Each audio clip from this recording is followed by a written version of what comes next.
జరిగిన blue drum హత్య case మీకు గుర్తే ఉంటుంది. ముస్కాన్ అనే మహిళ తన భర్తను ఎంత కిరాతకంగా చంపి డ్రమ్ములో వేసి ముక్కలుగా నరికిందో, అలాంటి ఘటనే మరోటి సంభాల్ జిల్లాలో చోటు చేసుకుంది. ఈసారి ఓ భార్య తన భర్తను చంపి ముక్కలుగా నరికి పాలిథిన్ కవర్లో వేసి చుట్టింది. చివరికి ఆ ముక్కల్ని ఓ చోట పారేసింది. ఇది యూపీలోని సంభాల్ జిల్లాలో జరిగిన ఘటనకు సంబంధించిన స్టోరీ. ఇది భర్తను అత్యంత కిరాతకంగా చంపింది. ఈ మహిళ ప్రియుడితో కలిసి ముక్కలుగా నరికింది. గ్రైండర్లో రుబ్బి కాలువలో కలిపేసింది. మృతుడి చేతిపై ఉన్న టాటూ ఆధారంగా నిందితులను గుర్తించారు. యూపీలోని సంభాల్ జిల్లా చందౌసి ప్రాంతంలో ఈ మర్డర్ జరిగింది. రాహుల్, రూబీ భార్యాభర్తలు. పెళ్లి తర్వాత ఇద్దరి మధ్య గొడవలు జరిగాయి.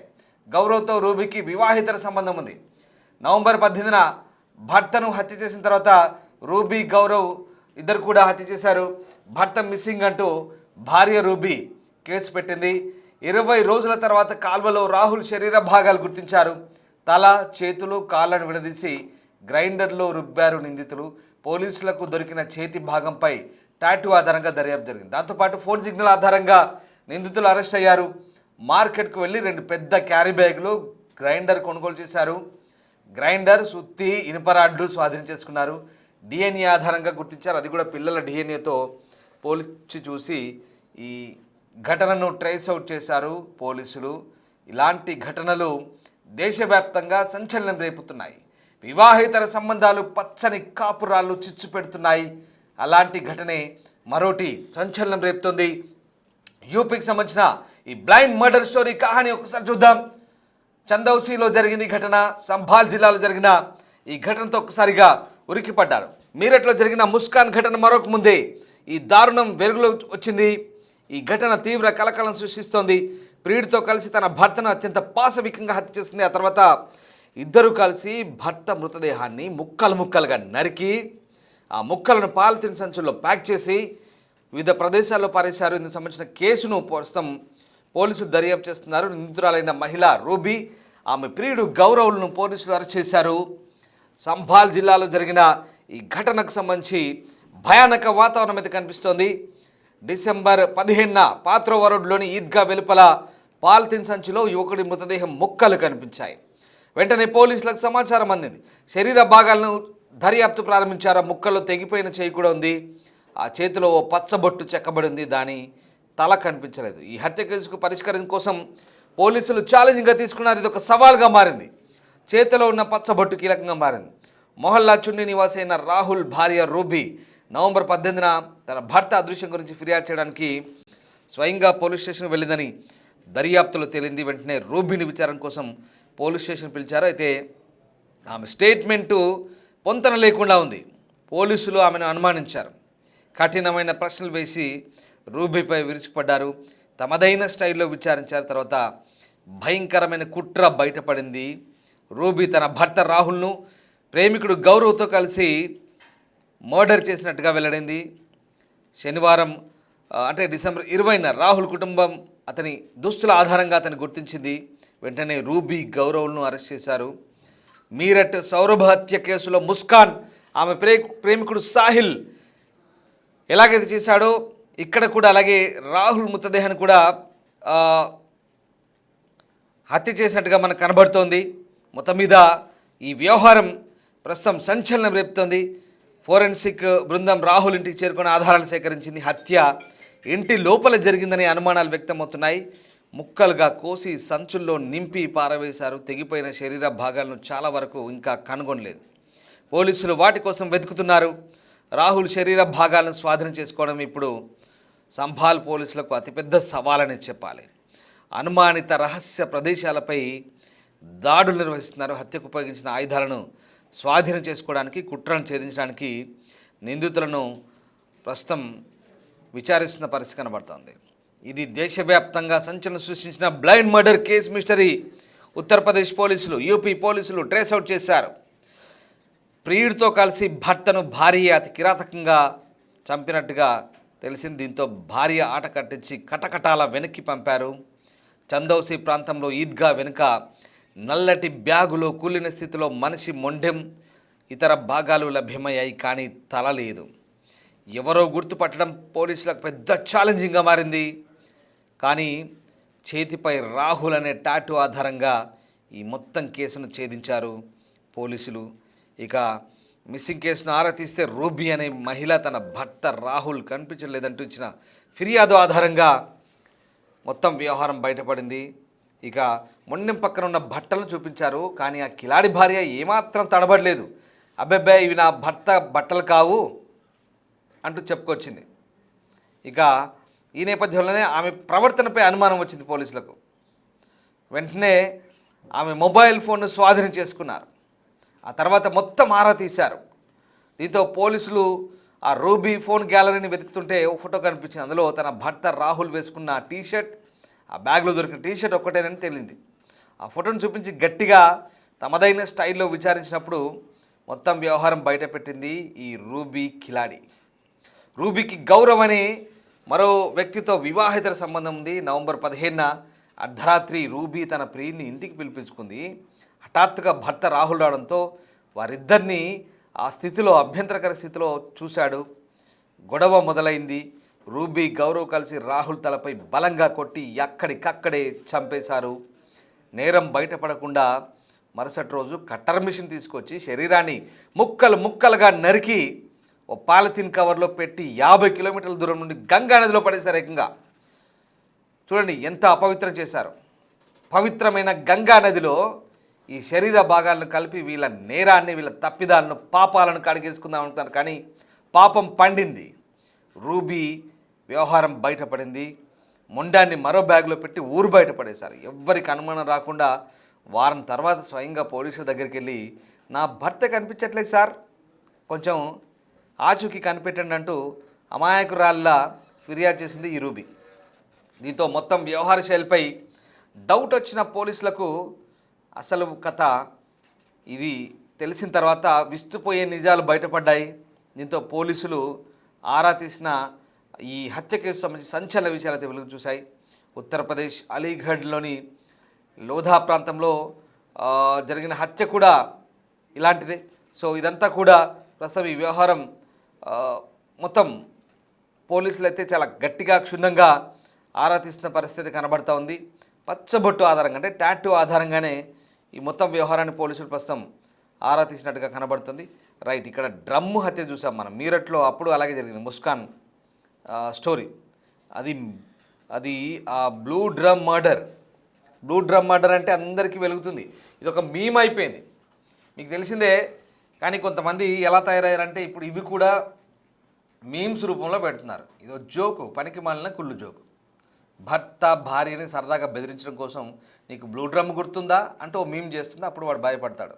అంటే హత్యలను కూడా మీములుగా చేస్తున్నారు. చూడండి ఇలా అయిపోయింది పరిస్థితి. సేమ్ అలాంటి బ్లూ డ్రమ్ వ్యవహారమే ఇదిగో ఇక్కడ మళ్ళీ చందౌసిలో, సంభాల్ జిల్లాలో ఈ రూబీ తన ప్రియుడితో కలిసి, గౌరవ్తో కలిసి భర్త రాహుల్ని కిరాతకంగా చంపి రప్ప నరికి పాలిథిన్ బ్యాగుల్లో చుట్టి కొన్ని గంగా నదిలో పడేసింది. ఎక్కడో 50 కిలోమీటర్ దూరంలో ఉన్న గంగా నదిలో పడేశారు.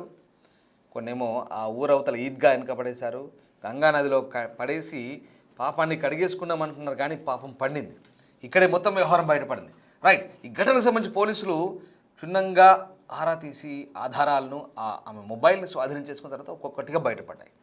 మొత్తం వ్యవహారాన్ని చాలా డీప్గా, చాలా డెప్త్గా అనాలిసిస్ చేశారు. ఇంట్రాగేషన్ సాగిన క్రమం కూడా చాలా సవాల్గా ఉంది పోలీసులకు. కానీ మొత్తం మీద దీన్ని ఆ మొత్తం వ్యవహారాన్ని వెలికి తీయగలిగారు. చూద్దాం, పోలీసు మాటలోనే ఉందాం ఒకసారి. कुछ दिन पहले आधा शरीर बॉडी पाई गई थी सड़ी गली अवस्था में। सर पूरा मामला क्या है, आज पुलिस ने किस तरह से खुलासा किया? जनपद संभल के थाना चंदौसी क्षेत्र में आज से करीबन 1 महीना पहले 18-11 तारीख को 18 नवंबर को रूबी नाम की एक महिला ने गुमशुदगी दर्ज कराई थी और उस महिला के द्वारा बताया गया कि उसके पति है वो कहीं गायब हो गए हैं। उसके कुछ दिन बाद में यहाँ एक नाले में एक डेड बॉडी मिली जिसमें उसके पाँव नहीं थे, हाथ नहीं थे, सिर नहीं था। इस तरह की अधकटी जो डेड बॉडी है उसको पुलिस ने शव को कब्जे में लिया, उसका पोस्टमार्टम कराया, उसका डीएनए भी प्रिजर्व कराया उसका, और फॉरेंसिकली उस बॉडी को पूरा एग्जामिन किया गया था। उस बॉडी पे राहुल नाम लिखा था। पुलिस के द्वारा बाद में आसपास के जनपदों में, जनपद के विभिन्न थानों में राहुल नाम की जितनी भी मिसिंग्स थी उन सबको स्टडी करवाया तो पता चला कि ये राहुल, इसका मोबाइल भी उसी दिन से बंद था और गहनता से जांच करने पे पता चला कि राहुल की पत्नी जो रूबी है उसी ने ही राहुल की हत्या की थी और उसने अपने बॉयफ्रेंड जिसका नाम गौरव है उसके साथ मिलके जिनको उसने मृतक ने रंगे हाथों पकड़ लिया था अवैध संबंध बनाते हुए, उसके बाद में इन लोगों ने उसको अपने रास्ते से हटाने की ठानी थी। इन्होंने हथौड़ों से और लोहे के अन्य औजारों से वार करके उस व्यक्ति को मारा था। उसके बाद में ग्लैंडर्स लाके उस व्यक्ति को धड़ वगैरह वो काटा था। एक पार्ट को है उन्होंने नाले में फेंक दिया था और बाकी को उन्होंने राजघाट में जाके वहाँ पे प्रवाहित कर दिया था। इस प्रकार इन दोनों व्यक्तियों को जिनके नाम गौरव और रूबी, इन दोनों को गिरफ्तार करके आज जेल भेजा जा रहा है। इनके पास से जिस ग्राइंडर का यूज करके इन्होंने कटर से काटा था वो भी बरामद हुआ है और जिन हथौड़ों और इन चीज़ों से उन्होंने उसके सिर पे वार किए थे वो भी पुलिस को बरामद हुए हैं। और पन्नी वगैरह जो इन्होंने चंदोसी की विभिन्न दुकानों से खरीदी थी, उन सभी जगहों से सारे सबूत हैं वो पुख्ता करने के बाद में पुलिस के द्वारा ये आज कार्रवाई अमल में लाई जा रही है। उसके अलावा जो मृतक था उसकी भी डेड बॉडी के डीएनए भी लिए गए हैं ताकि इनके बच्चों से डीएनए को मैच करवा के प्रभावी पैरवी करके इसमें सजा दिलाने का प्रयास भी किया सर, किस तरह के बैग में जो बॉडी पाई गई?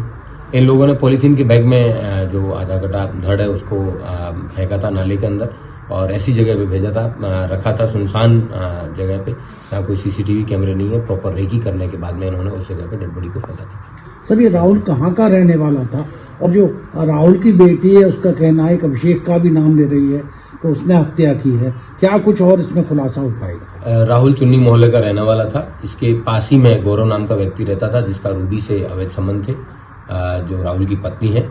और इन अवैध संबंधों के प्रकाश में आने के बाद ही राहुल ने जब अपनी रूबी को और उसके अपनी पत्नी को जब डांटा तो उसके बाद में इन लोगों के द्वारा ये कृत्य। बाकी के जो पार्ट्स हैं बॉडी के, क्या वो मिल पाए हैं? वो मिलने मुश्किल है क्योंकि वो उन्होंने नदी में प्रवाहित कर दिए थे, लेकिन इसकी डेड बॉडी से डीएनए प्रिजर्व किया गया है जिसको पुलिस के द्वारा जो है वेरीफाई करवाया जाएगा और ये मुकदमे को पुलिस ने ही पंजीकृत किया है ताकि इसमें प्रभावी पैरवी करके सजा दिलाई जा सके। భార్యాభర్తలకు 12 ఏళ్ల కొడుకున్నాడు, 10 ఏళ్ల కుమార్తె ఉంది. అయినప్పటికీ కూడా వివాహేతర సంబంధం, పరాయి వ్యక్తి మోజులో దారుణంగా భర్తను హతమార్చి ఇనుప రాడ్డు రోకల్ బండతో కొట్టి చంపారు. ఆ ఇంట్లో ఇవన్నీ స్వాధీనం చేసుకున్నారు.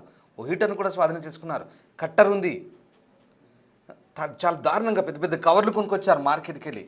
అంటే అంత ప్రీ ప్లాన్గా ఎలా వ్యవహరించారో అర్థమవుతుంది మనకు. అంటే సడన్గా ఆ ఇద్దరిని కూడా అలా ఆ స్థితిలో చూసేసరికి భర్త కంగు తిన్నాడు. వెంటనే అతను ఇంకా అడ్డు తొలగించుకోవాలని ఇదే అదునుగా భావించి హతమార్చారు.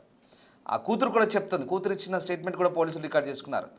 తరచూ 3 వ్యక్తులు వచ్చేవాళ్ళని, తనకు చాక్లెట్ ఇచ్చేవాళ్ళంటూ భయంతో ఆ కూతురు విలపించింది. తన నాన్నని చంపిన వాళ్ళని ఉరి తీయాలంటుంది ఆ కూతురు, చిన్నారి కూతురు, 10 ఏళ్ల వయసున్న అమ్మాయి. ఎంత దారుణంగా చూడండి, పిల్లల మనసులపై కూడా ఎంతటి దుష్ప్రభావం చూపిస్తుందో. ఇలాంటి దారుణాలు, ఇది భయానకమైన హత్య. దేశంలో ఇలాంటి ఘటనలు చాలా దారుణంగా చోటు చేసుకుంటున్నాయి. ఇటీవలి కాలంలో ఇది ఒక రివాజ్గా మారుతుందా? అసలు చాలా అంటే సోషల్ మీడియా పెరిగిన తర్వాత ఈ వ్యవహారాలన్నీ కూడా బయటకు వస్తున్నాయి. చాలా దారుణాలు వెలుగు చూస్తున్నాయి. పరాయి వ్యక్తుల మోజులో పచ్చని సంసారాలను నిప్పులు పోసుకుంటున్నారు, కాపురాలు చెడగొట్టుకుంటున్నారు. సంవత్సరాల తరబడి కాపురాలు చేసి పిల్లల్ని కన్నా భార్యాభర్తల విషయంలో చిన్నపాటి మనస్పర్ధలో, అవగాహన లోపంతో కాపురాలు చెడిపోతున్నాయి. అంతేకాదు, ఏకంగా అడ్డు తొలగించుకునేందుకు హతమార్చేయడానికి కూడా, మనుషులను చంపడానికి కూడా వెనుకాడట్లేదు. అసలు ఎలా మనసు ఒప్పుతుందో అర్థం కాని పరిస్థితి. పిల్లల్ని కానీ ఏళ్ల తరబడి సంసారాలు చేసిన వ్యక్తులు ఆ ఆడమనిషి భార్య భర్తని ఎలా చంపేస్తుందో అర్థం కాని పరిస్థితి. హైదరాబాద్లో రీసెంట్గా జరిగిన ఘటన కూడా అలాంటిదే. ఇంజనీరింగ్ కాలేజీలో పనిచేస్తున్న అశోక్, అతన్ని కూడా ఆ స్నేహితుడు మహేష్తో కలిసి పూర్ణిమ దారుణంగా చంపింది. మనకు గుర్తే ఉంటుంది. ఇలాంటి ఘటన అంటే ఆడవాళ్ళు మగవాళ్ళు చెప్పినా, మగవాళ్ళు ఆడవాళ్ళని చెప్పినా అక్రమ సంబంధాలు, ఈ వివాహితర సంబంధాలే వీటికి పురిగొల్పుతున్నాయి. గురుమూర్తి ఘటన మనకు తెలిసే ఉంటుంది. గురుమూర్తి తన భార్యను అతి కిరాతకంగా ఎలా చంపాడో, చంపి ముక్కలు ముక్కలుగా నరికి గ్రైండర్లో వేసి, అలాగే ఎముకల్ని కూడా పొడి చేసి చెరువులో కలిపాడు ఆ దుర్మార్గుడు. వాడు ఇంకా ఆర్మీలో పనిచేసి వచ్చాడు గురుమూర్తి. ఇలాంటి ఘటనలన్నీ వింటుంటే ఒళ్ళు గగురు పుడిచే ఘటనలు. మనం మీరట్లో ముస్కాన్ ఘటన తెలుసు, భర్తను ఎలా చంపిందో, డ్రమ్ములో వేసి బ్లూ డ్రమ్లో కుక్కి. ఇవన్నీ కూడా ఈ ఘటనలు వింటుంటే, చూస్తుంటే సమాజంలో ఈ నేర వార్తల గురించి మేము మీకు చెప్పే ముందు మిమ్మల్ని అప్రమత్తులు చేయడమే మా ప్రధాన ఉద్దేశం. సమాజంలో జరుగుతున్న తీరు, మానవ సంబంధాల్లోని చీకటి కోణాలు ఏ రకంగా చెడిపోతున్నాయి, మానవ సంబంధాలు, మానవత్వం ఎలా మంట గలుస్తోంది, ఏళ్ళ తరబడి మూడు ముళ్ళు వేసి అగ్నిసాక్షిగా పెళ్ళాడిన జంటలు, వివాహాలు చేసుకున్న జంటలు సంవత్సరాల తరబడి కాపురాలు చేసి పిల్లల్ని కని చివరికి పరాయి వ్యక్తుల మోజులో పడి ఎందుకు ఇలా హత్యలు చేసి నేరస్తులుగా మారి కటకటాల పాలవుతున్నారు, కుటుంబాలని ఒంటరి చేస్తున్నారు. ఎన్ని కుటుంబాల్లో ఈ ఉదంతాలు విషాదాన్ని నింపుతున్నాయో మనకి ఇక్కడ అర్థమవుతుంది. అప్రమత్తంగా ఉండండి. మీ చుట్టుపక్కల జరుగుతున్న ప్రాంతాల్లో ఇలాంటి విషయాలు కూడా ఉంటే బహుశా మీరు గమనించే ఉంటారు. ఈ వార్తలు చెప్పడం ద్వారా మిమ్మల్ని అప్రమత్తం చేయడమే మా ప్రధాన ఉద్దేశం. పదే ఈ డిస్టర్బింగ్ కంటెంట్, ఈ వార్తలను చెప్పడం ద్వారా వ్యూవర్స్కి ఇచ్చే అడ్వైస్ ఏంటంటే దేశవ్యాప్తంగా జరుగుతున్న నేరాలకు సంబంధించినటువంటి విషయాలు చెప్పే ముందు మీరు అప్రమత్తంగా ఉంటారనేది మా ప్రధాన ఉద్దేశం. రైట్, ఇప్పుడు ఈ మొత్తం వ్యవహారంలో ఫోరెన్సిక్ రిపోర్ట్ చాలా కీలకంగా మారింది. పోలీసులు దాదాపు చాలా ఛాలెంజింగ్గా తీసుకొని ఈ వ్యవహారాన్ని బట్టబయలు చేశారు. ప్రస్తుతం ఆ నిందితుల్ని కటకటాల్లోకి పంపారు.